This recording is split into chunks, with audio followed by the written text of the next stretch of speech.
Pemirsa, Presiden Joko Widodo melantik sejumlah nama untuk masuk ke dalam jajaran Kabinet Indonesia Maju. Salah satunya adalah Budi Aris Setiadi yang menjabat sebagai Menkominfo, menggantikan Johnny G. Plate yang terjerat korupsi proyek atau korupsi BTS 4G.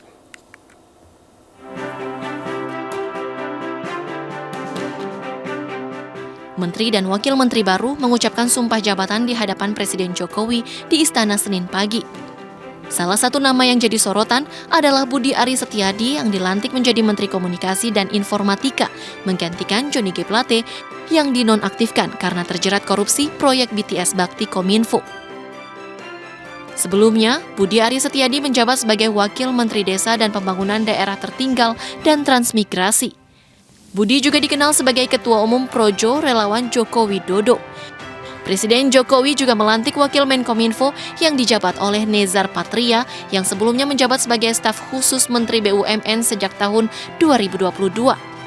Untuk menggantikan Budi Aris Setiadi di posisi Wakil Menteri Desa dan PDTT, Presiden melantik Paiman Raharjo yang sebelumnya menjabat sebagai Rektor Universitas Mustopo. Presiden Joko Widodo juga melantik sejumlah nama untuk mengisi posisi lain di kabinet, yakni Pahala Mansyuri yang dilantik sebagai Wakil Menteri Luar Negeri setelah sebelumnya mengisi jabatan sebagai Wakil Menteri BUMN. Rosan Ruslani juga dilantik oleh Presiden Joko Widodo sebagai Wakil Menteri BUMN menggantikan posisi yang ditinggalkan oleh Pahala Mansyuri. Selain melantik sejumlah nama untuk mengisi posisi Menteri dan Wakil Menteri, Presiden juga melantik Jan Faris sebagai anggota One Team Press. Di sisa masa jabatan Presiden Joko Widodo, nama-nama tersebut diharapkan bisa bekerja maksimal dan melanjutkan program Presiden Jokowi dengan baik. Dari Jakarta, Tim Liputan iNews melaporkan. Usai dilantik Presiden Joko Widodo, Budi Aris Setiadi resmi menjabat sebagai Menkominfo menggantikan Johnny G. Plate yang terjerat kasus korupsi proyek BTS 4G Bakti Kominfo. Kini Menkominfo yang baru memiliki tugas untuk menuntaskan proyek pembangunan menara BTS tersebut sesuai dengan rencana pemerintah. Nah, kalau soal jumlah, soal apa nanti kita kaji sama-sama, kita akan pokoknya bahwa membangun BTS sebagai bagian dari memastikan bandwidth untuk rakyat ini kan harus diwujudkan gitu. Nanti soal jumlah target nanti kita rapatkan sama-sama segera dalam tempo singkat secepat-cepatnya gitu loh ya. Pokoknya itu bagian dari concern kita juga dan perintah Pak Presiden untuk terus ya. Apakah itu masuk di Satgas Pak nanti? Oh ya nanti ini kan Satgas, nanti kan minggu ini mungkin Presiden akan panggil tentang pembentukan Satgas yang melibatkan banyak kementerian gitu.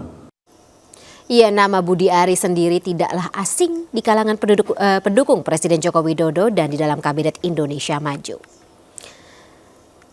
Ya, mengutip Sidonews.com, Budi Aris sebelumnya menjabat sebagai Wakil Menteri Desa, Pembangunan Daerah Tertinggal dan Transmigrasi atau PDTT sejak Oktober 2019. Budi yang juga mantan wartawan menjabat sebagai Ketua Umum Projo, Barisan Relawan Pendukung Joko Widodo. Di bawah komando Budi, Projo bahkan sudah bergerak mengumpulkan dukungan sebelum Jokowi resmi dideklarasikan PDIP sebagai Capres pada tahun 2014 yang lalu.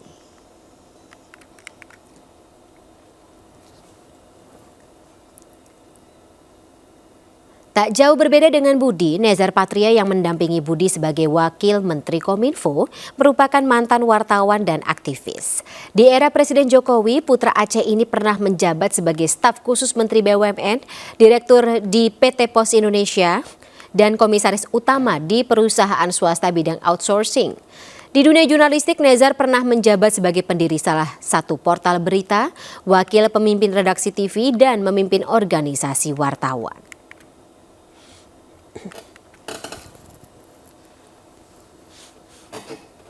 Ya, Presiden Joko Widodo resmi melantik beberapa nama baru sebagai menteri dalam kabinet kerjanya. Beberapa nama ini cukup menarik perhatian. Seperti Budi Aris Setiadi yang diangkat sebagai Menkominfo menggantikan Johnny G. Plate yang tersangkut dalam kasus dugaan korupsi BTS 4G Bakti Kominfo. Kemudian mantan anggota Dewan Pers sekaligus staf sus 5 bidang komunikasi BUMN Nezar Patria sebagai wamennya. Serta beberapa nama lainnya yang juga menjabat atau dilantik hari ini. yang kita akan bahas lebih dalam tentunya bersama dengan para narasumber yang sudah hadir via sambungan Zoom dalam Sindo Prime malam hari ini sebab banyak pekerjaan menunggu para menteri baru ini. Jadi saya sapa terlebih dahulu panel baru selaku Ketua Tim Pemenangan Pilpres Projo, Rifki Karsayuda selaku politisi PDI Perjuangan dan analis politik Ray Rangkuti. Selamat malam Bapak-Bapak. Selamat malam semua. Baik. Waalaikumsalam warahmatullahi wabarakatuh. Saya langsung saja ke Mas Rifki yang tampaknya memang memiliki waktu cukup terbatas ya malam hari ini Mas Rifki. Mungkin ada komentar tersendiri begitu terkait dengan nama-nama baru yang menjabat terutama yang paling menarik perhatian Mas Budi Aris Setiadi dan juga atau Bang Nezar Patria. Satu, PDI Perjuangan selalu menggunakan kacamata konstitusi ya, dalam menyampaikan sikap-sikap politiknya. Dalam konteks reshuffle kabinet, konstitusi jelas menegaskan bahwa presiden dalam konteks sistem presidensil memiliki prerogatif untuk mengangkat para pembantu-pembantunya. Dalam konteks ini adalah para menteri, dan dalam undang-undang kementerian juga disebutkan boleh mengangkat wakil-wakil menteri. Dan karena itu kita menghormati secara penuh apa yang telah dilakukan oleh Presiden Joko Widodo. Terkait dengan siapa orangnya, apa latar belakangnya, saya meyakini Presiden tentu memiliki pertimbangan untuk kemudian memastikan bahwa kinerja beliau dan Kiai Ma'ruf Amin yang kurang dari 1,5 tahun ke depan itu bisa menghasilkan berbagai legacy, satu. Yang kedua, tentu beliau ingin mempertahankan approval rating yang dalam berbagai survei terakhir itu sudah menembus angka di atas 80%. Penerimaan publik terhadap diri beliau atas dasar kinerja beliau. Dan karena itu PDI Perjuangan bangga, bersyukur, berterima kasih kepada publik karena bagaimanapun Presiden Joko Widodo tidak dapat dipisahkan dari PDI Perjuangan sebagai kader dari PDI Perjuangan. Yang ketiga, saya meyakini bahwa masuknya nama-nama hari ini dalam kabinet Presiden Jokowi dan Kiai Ma'ruf Amin itu adalah bagian dari keinginan Presiden untuk memastikan bahwa kabinet ini bekerja based on profesional. Not saya politics secara pribadi tentu mengenal Bang atau Mas Budi Ari ini. Saya sebelum di Komisi 2 adalah anggota Komisi 5 DPR RI. Kami bermitra hampir 2 tahun dengan Bang Budi Ari. Beliau adalah Wakil Menteri Desa PDT. Kadang-kadang kalau saya habis live dengan Bang Panel Barus, beliau suka nelpon saya. Itu artinya hubungan kami cukup dekat gitu. Dan karena itu saya kira sangat positif kalau beliau hari ini menjadi menteri. Justru harapan saya setelah jadi menteri, nanti kepemimpinan di Projo bisa dipegang oleh yang lain, Bang Panel, agar beliau bisa fokus dalam kerja-kerja kementeriannya. Karena tentu ada berbagai masalah yang tersisa di Kementerian Kominfo yang kemudian itu harus dibereskan. Kalau kita lakukan komparasi dengan negara-negara tetangga saja misalnya, memang kapasitas infrastruktur komunikasi kita masih jauh tertinggal. Ambil contoh misalnya, negara-negara lain sudah bicara artificial intelligence. Syarat utama untuk menghadirkan artificial intelligence itu, kita tidak cukup 4G, tapi harus 5 sampai dengan 6G yang sekarang itu sudah diretas di berbagai macam negara lain. Nah, kita 4G itu juga masih cukup bermasalah. Karena itu saya kira kalau selama ini Bang Budi Ari sebagai Wamendes masih merangkap jabatan dalam tanda kutip sebagai Ketua Umum Projo, lalu kemudian terkesan lebih sibuk untuk mempromot urusan Pilpres, maka dengan beliau hari ini saya berharap beliau bisa fokus pada tugas-tugas kementerian. Tapi gini Mas Rifki, selain sibuk begitu ya Mas Budi Aris Setiadi ini terkait dengan urusan Pilpres seperti tadi kata Mas Rifki, kalau kita bisa tarik begitu rekam jejak gitu, kalau kita, atau CV dari Mas Budi Aris Setiadi gitu, dari PDTT ke Kominfo ini apa nggak jauh ya gitu, terutama membahas mengenai tugas Menkominfo yang cukup berat. Kalau kita bicara latar belakang keilmuan, kemudian dikorelasikan dengan pekerjaan menteri, ya banyak yang bisa kita kritik. Menteri Kesehatan juga basicnya bukan di bidang kesehatan, tapi nyatanya saya pikir beliau cukup memiliki kinerja yang baik ya, termasuk dalam konteks menghadapi COVID-19 pada waktu yang lalu. Saya juga punya senior dulu, tokoh sekampung saya, almarhum Samsul Mu'arif. tokoh Golkar. Pernah juga menjadi Menkominfo. Kalau dicek latar belakang pendidikannya apa? D3 Fakultas Tarbiyah IAIN Antasari. Mantan guru madrasah gitu. Masya Tapi Allah. kemudian setelah menjadi Menkominfo, ya saya kira beliau cukup berhasil. Bahkan berbagai macam regulasi dilahirkan pada saat beliau menjadi menteri, dan pada saat itu presidennya adalah Bu Megawati Soekarno Putri. Jadi saya termasuk orang yang tidak terlalu banyak mempersoalkan latar belakang pendidikan, ya, pengalaman sebelum dan pada saat dipilih menjadi menteri. Bagi saya menteri itu adalah posisi top manager yang kemudian dengan model leadership dan manajerial, saya yakin seseorang tidak akan mau mempertaruhkan nama baiknya untuk tidak bekerja dengan baik di kementerian. Oke, jadi yang dicari kapabilitasnya sebagai leader, tapi ada concern supaya tidak rangkap jabatan begitu ya, terutama biar fokus di jabatannya saat ini, begitu ya Mas Rifki. Nah, Bang Panel. Ngurus-ngurus pilpres terlalu jauh lah kan, nanti juga ngurusnya pilpres gitu. Ya Bang Panel, biar Bang Panel aja yang ngurus itu. Nah, oke. Nah, Bang Panel gimana ketika ada ya masukan begitu untuk supaya Mas Budi Ari ini lebih fokus bekerja sebagai menteri, tidak perlulah gitu ikut serta atau turut terjun sedalam kemarin gitu dalam Pilpres 2024, terutama terkait dengan kinerja Projo, tugas-tugas Projo. Ya, Mbak Rani, pertama saya ingin ucapkan dulu terima kasih tentu ya kepada Pak Jokowi, karena apapun ini adalah satu kepercayaan yang luar biasa yang diberikan Pak Jokowi kepada Pak Budi Ari selaku Menkominfo Republik Indonesia. Tapi kami melihatnya ini bukanlah sebuah kepercayaan yang diberikan semata-mata hanya kepada Projo, tapi ini adalah sebuah kepercayaan yang diberikan Pak Jokowi kepada seluruh relawannya secara umum. Itu yang pertama. Lalu yang kedua, di sisa waktu 15 bulan ya pemerintahan efektif Pak Jokowi ini, kami melihat situasinya tidak mudah, cukup berat ya. Terus pekerjaan-pekerjaan dan tugas-tugasnya cukup berat gitu. Nah, tapi kami optimis bahwa apa yang ditunjuk oleh Pak Jokowi dalam hal ini Mas Budi Ari adalah pilihan yang tepat. Kami tetap optimis di sisa waktu ini tentu target dan prioritas pekerjaan-pekerjaan di Kementerian Informasi, Komunikasi dan Informatika ini bisa sesuai dengan target. Nah, terkait lontaran tadi, agar sebaiknya Mas Budi Ari bisa fokus terhadap tantangan dan pekerjaan yang cukup berat, saya pikir itu sudah juga menjadi hal yang kita diskusikan, gitu ya. Dikit lagi ada yang menggantikan gitu ya Bang Panel? Kenapa? Ada yang mau menggantikan Mas Budi Ari Setiadi berarti dikit lagi dalam Projo? Bukan.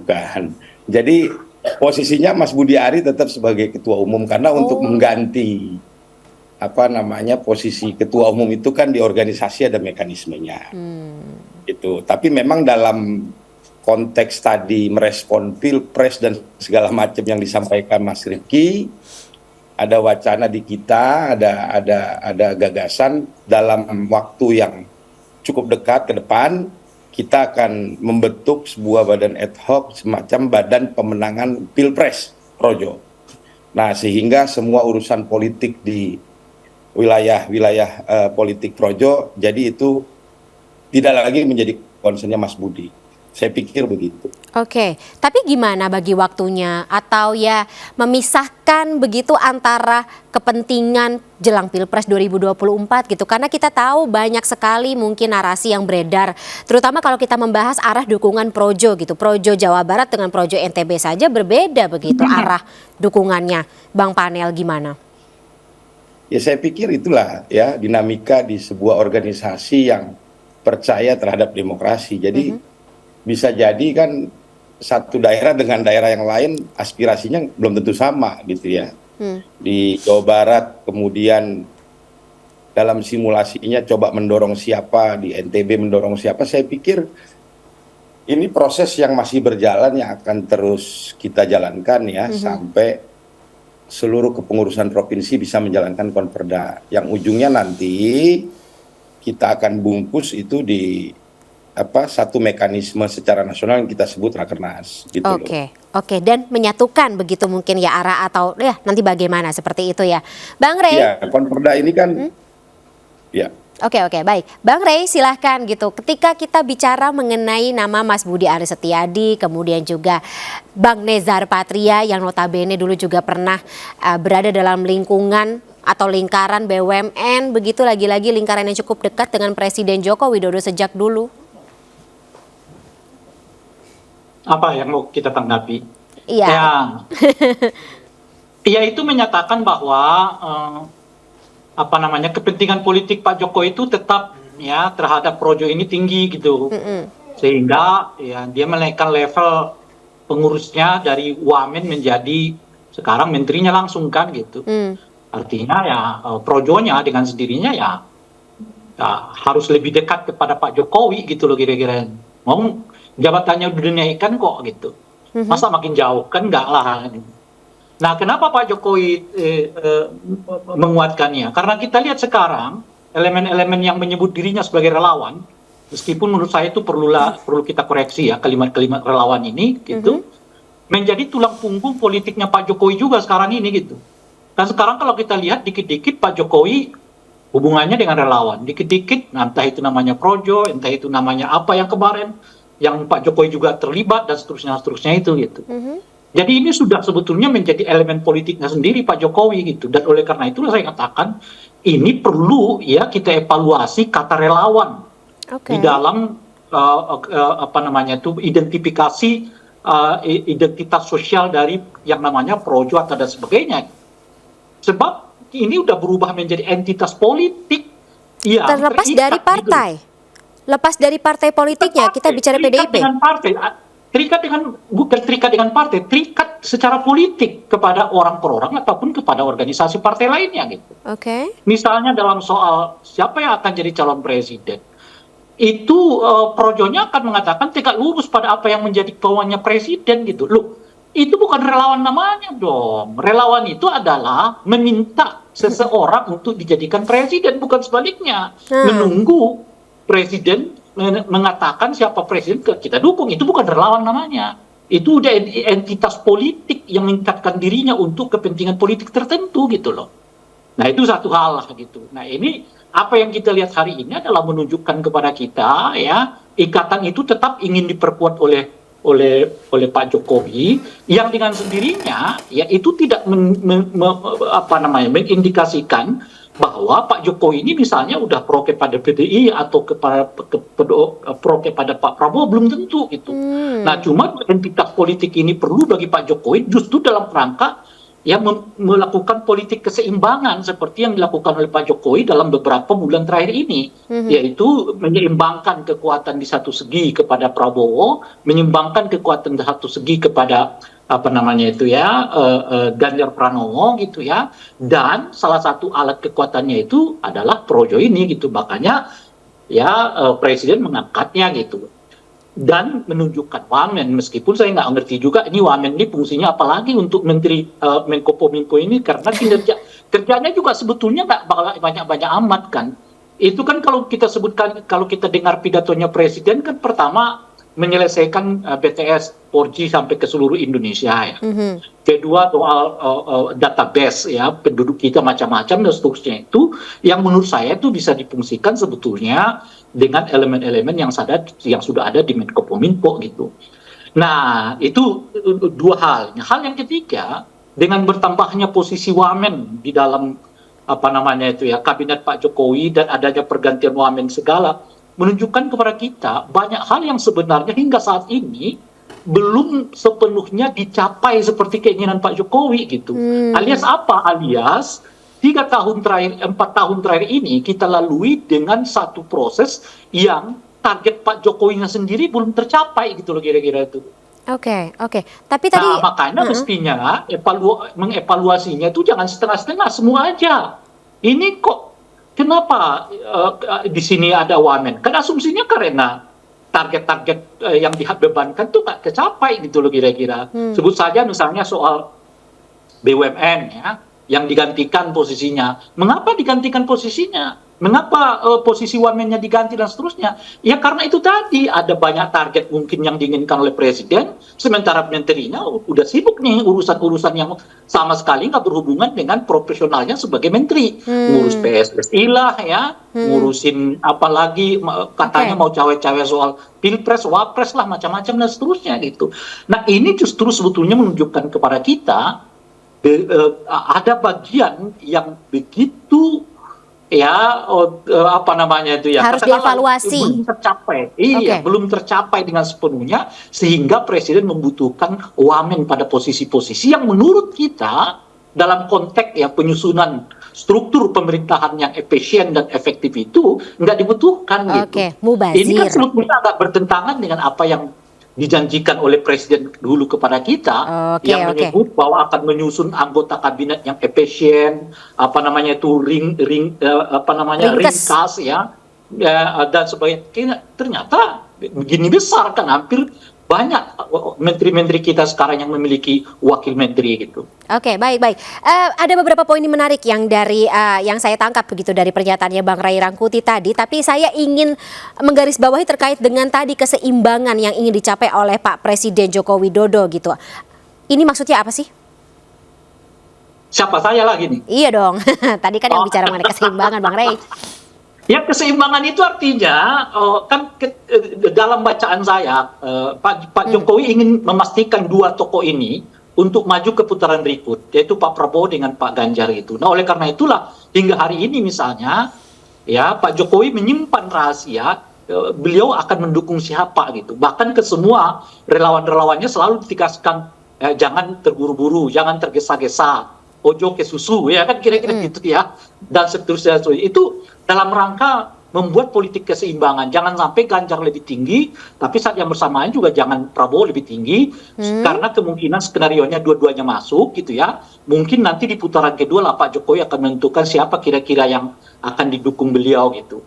Nah kenapa politik keseimbangan ini penting gitu ya? Pertama ya supaya siapapun yang akan naik di antara dua tokoh ini, yaitu orangnya presiden ingin memastikan yang menang ini adalah orang yang melanjutkan program-programnya gitu ya. Karena ada 3 kandidat ya harus diselamatkan ke putaran kedua. Tapi lebih dari itu menurut saya adalah politik keseimbangan ini untuk tetap mengikat partai-partai ini berada di dalam apa namanya itu ya rangkaian kekuasaannya Pak Jokowi gitu. Oke, siapapun orangnya. Gitu, siapapun partainya, bukan hanya orangnya, siapapun partainya gitu. Nah sehingga misalnya ada kebutuhan kepada Pak Jokowi, dan dengan begitu Pak Jokowi bisa mengikat partai-partai ini gitu. Nah itu yang saya sebut sebagai politik keseimbangan itu tadi. Sehingga dengan begitu Pak Jokowi mungkin ya dapat mengelola kemungkinan konfliknya, saat yang bersamaan dapat menjadikan ya negosiasi itu untuk memuluskan apa yang menjadi keinginan Pak Jokowi dalam setidaknya 1 tahun ke depan sebagai presiden gitu. Baik. Mas Rifki, mungkin sekaligus sebagai pertanyaan penutup karena saya tahu waktu Anda terbatas begitu. Ini ada ya katakanlah lagi-lagi ini narasi yang juga sudah beredar begitu di kalangan netizen terkait dengan Pak Jokowi masih ingin menjaga hubungan dengan dua presiden begitu, dua bakal calon presiden Pak Ganjar maupun juga Pak Prabowo. Dari PDIP sendiri gimana? Ya, bagi PDI Perjuangan kami husnuzon dengan Pak Jokowi sebagai kader kami yang sekarang menjabat sebagai presiden, bahwa nafas politik, tujuan politik PDI Perjuangan itu senafas dengan tujuan politik Pak Jokowi, di mana PDI Perjuangan melalui Ibu Ketua Umum, Ibu Megawati Soekarno Putri telah menugaskan Mas Ganjar Pranowo sebagai calon presiden Republik Indonesia. Dan saya kira kalaupun hubungan Pak Jokowi dengan Pak Prabowo selama ini ditafsirkan sebagai bagian dari dukungan kepada Pak Prabowo, saya meyakini itu sebagai sebuah konsekuensi Pak Prabowo sebagai salah satu pembantu presiden kabinet yang kemudian tentu dalam beberapa hal memperlihatkan kedekatan beliau ketika misalnya mengurusi sektor-sektor pertahanan dan seterusnya. Tapi di luar itu semua kami meyakini bahwa kami masih dalam satu rampak barisan. Saya Oke. sekaligus pamit. Terima kasih Baik. Fani, Baik. Bang Panel, Bung Saya yang Rai. terima kasih Mas Rifki sudah mau menyempatkan waktu. Kita kalau begitu jeda sejenak ya Bang Panel dan juga Bang Ray. Kita masih akan lanjutkan kembali dialog dalam Sindo Prime malam hari ini. Sindo Prime akan jeda sesaat pemirsa, tetaplah bersama kami.